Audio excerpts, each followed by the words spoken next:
Hello বন্ধুরা, কেমন আছেন? আশা করি সবাই ভালো আছেন। বন্ধুরা, থামছেই না দিলীপ ঘোষ। কাঠিবাচি মন্তব্যের পর আবার নতুন পোস্ট, 3 শব্দে কি বার্তা দলকেই।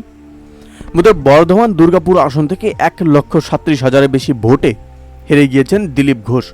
তারপরেই দলের অন্দরে তার বিরুদ্ধে কাঠিবাজির অভিযোগ করেছিলেন। শনিবার আবার নতুন পোস্ট করলেন। লোকসভা নির্বাচনে পরাজিত হয়েছেন তিনি।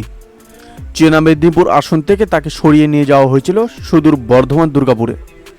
সেখানে প্রাক্তন ক্রিকেটার তথা তৃণমূল প্রার্থী কীর্তি আজাদের কাছে বড় ব্যবধানে হারতে হয়েছে। হারের পর থেকে তাই থামানো যাচ্ছে না দিলীপ ঘোষকে।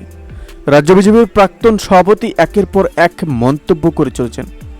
শনিবারও নতুন পোস্ট করলেন এক্স সাবেক টুইটার হ্যান্ডেলে। 3 শব্দের সেই পোস্টে দলের প্রতি ইঙ্গিত রয়েছে বলেই মনে করছেন অনেকে।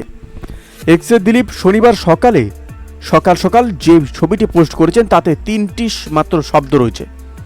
ওল্ড ইজ গোল্ড, যার বাংলা তর্জমা করলে হয় পুরনো জিনিস সোনার মতো দামি। এই পোস্টের সঙ্গে আর একটিও শব্দও খরচ করেনি দিলীপ। এর আগে ভোটে হেরে যাওয়ার পরই দিলীপ দলের অন্দরে তার বিরুদ্ধে কাঠিবাজির অভিযোগ করেছিলেন। স্পষ্টই বলেছিলেন, আমাকে যে কাঠি করে মেদিনীপুর থেকে সরানো হয়েছে সেটা তো সকলেই জানে। তার বিরুদ্ধে চক্রান্ত হয়েছে বলেও দাবি করেন তিনি।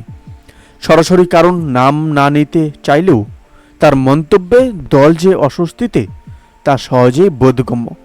দিলীপ বলেছিলেন, আমি হারিনি, বিজেপি হেরেছে। আমাকে হারাতে গিয়ে মেদিনীপুর আসনটাও হাত ছাড়া হয়ে গেল। আগে দল কি সিদ্ধান্ত নেয় দেখি, তারপর আমি আমার সিদ্ধান্ত নিব। দিলীপ আরও বলেছিলেন, প্রার্থী তালিকা তৈরির আগে আমাকে দল কিছু জিজ্ঞাসা করেনি। যারা দায়িত্বে আছেন তারা এর কারণ ব্যাখ্যা দিতে পারবেন।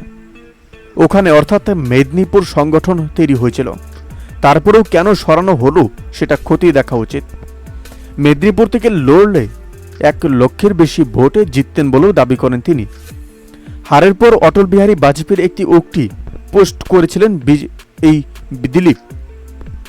তাতে লেখা ছিল, আমার একটা কথা মাথায় রেখো, দলে পুরনো 1 কর্মীকেও ভাঙতে দেওয়া যাবে না। প্রয়োজনে নতুন কার্যকর্তাদের 10 জন আলাদা হয়ে যাক, কারণ পুরনো কার্যকর্তারাই আমাদের বিজয়ের গ্যারান্টি। খুব দ্রুত নতুন কার্যকর্তাদের ওপর ভরসা করা উচিত নয়। অটলের এই উক্তিকে সময়োপযোগী বলেও দাবি করেছিলেন দিলীপ। দিলীপ কারো নাম না নিলেও তার অনুগামীরা স্পষ্টতই করেই বিরোধী দলনেতা শুভেন্দু অধিকারীর দিকে আঙুল তুলছেন। তাদের দাবি যে শুভেন্দুর নিজের পছন্দের প্রার্থী অর্থাৎ অগ্নিমিত্রা পাল হাতে দিলীপের তৈরি করা মেদিনীপুরের জমি তুলে দিতে চেয়েছিলেন। সেই কারণেই আসানসোলের বিধায়ককে নিয়ে আসা হয়েছিল মেদিনীপুরে, কিন্তু অগ্নিমিত্রাও জিততে পারলেন না। দিলীপের